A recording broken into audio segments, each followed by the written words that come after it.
Is the New Testament historically reliable?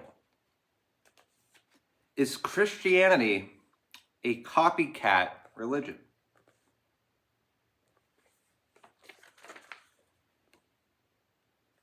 More than 3 million copies of evidence that demands a verdict have been sold.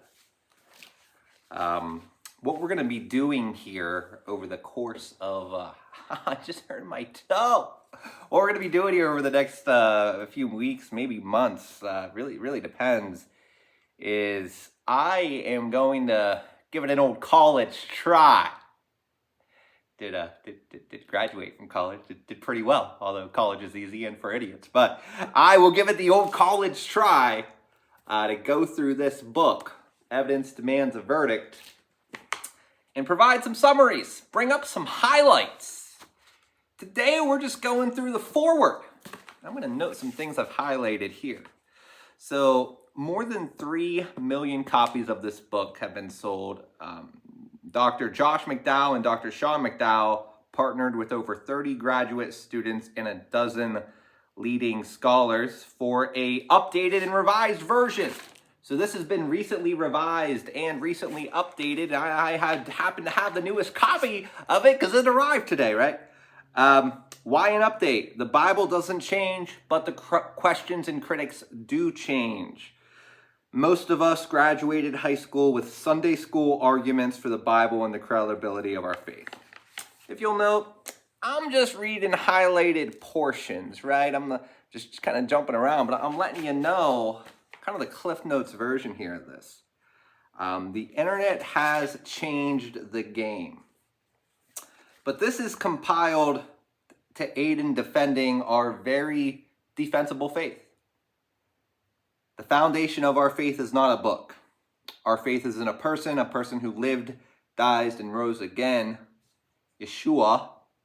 That doesn't give a name here, but that's what we're talking about, right? Jesus.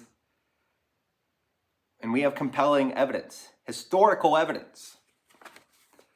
So the reason why this book came to be, just kind of noting the preference here, Christianity, Hoax or History, Dr. Josh McDowell was given this lecture series for a while back, years ago, before I was alive.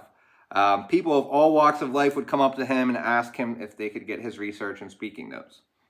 Since the first edition in 1972, significant new discoveries have further confirmed the historical evidence for the Christian faith.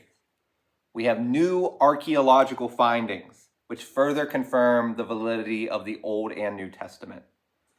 New atheists continue to confuse and disorient people about the true identity of Jesus, likely not knowing much about it themselves, but having the facade of knowledge, as I once did when I was an atheist from 18 to 24, I'm 32 now. I just got to throw that out there. I was an idiot once, just pointing that out. Still am, but less so. Fourth edition of Evidence will equip Christians with 21st century confidence.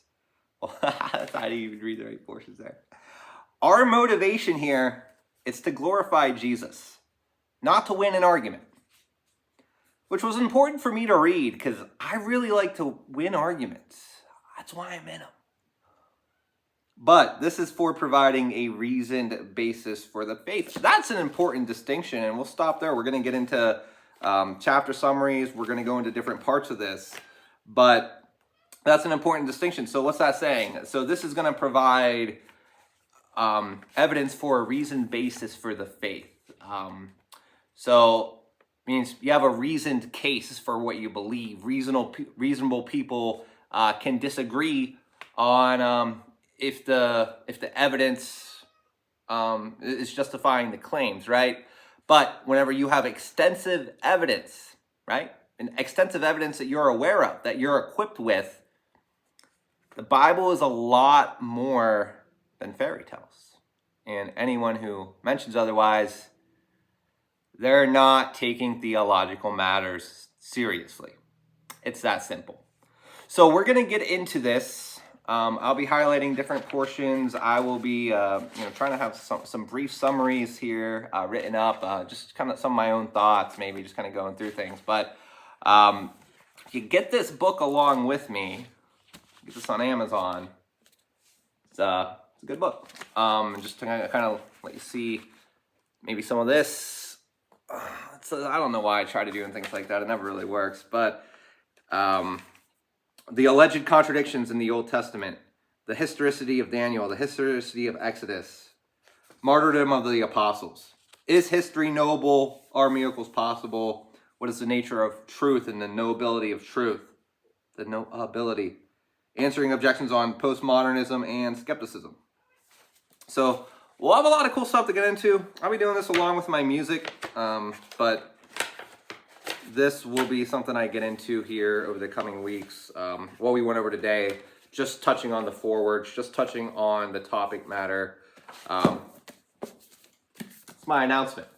Let's go. Christ is king, every knee will bow.